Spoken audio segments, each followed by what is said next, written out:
একবার এক নামাজে ওনার নাতিদেরকে নিয়ে হাজির হলেন, হাসান হুসাইন রাদিয়াল্লাহু আনহুমাকে নিয়ে। তো নামাজের এক সিজদায় বিশ্বনবী এমন লম্বা সময় সিজদায় পড়ে রইলেন, মাথা আর উঠান না। মুসল্লিরা তো অবাক, সাহাবারা ভাবলেন হায় রে, নবীজি অসুস্থ হয়ে গেলেন নাকি, অথবা ওহী নাজিল হলো নাকি। নামাজ শেষে সাহাবারা জিজ্ঞেস করলেন, ইয়া রাসূলুল্লাহ, আপনি কি অসুস্থ হয়েছেন নাকি ওহী নাজিল হচ্ছিল? এত লম্বা সিজদা দিতে তো কখন দেখি নাই। বিশ্বনবী বললেন, না না, কুল্লুন যালিকা লাম ইয়াকুন, কোনটাই না, বরং ওয়ালাকিন নাবনি ইরতাহালানি, আমার নানা ভাই হাসান হুসাইন সিজদারত অবস্থায় আমার পিঠের উপরে উঠে বসেছিল।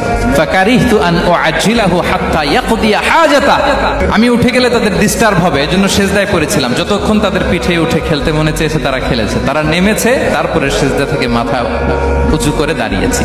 সুবহানাল্লাহ। তা আমরা কাঁধে নিয়ে খেলবো তো দূরের কথা, আমরা অনেকে বাচ্চাদেরকে মসজিদে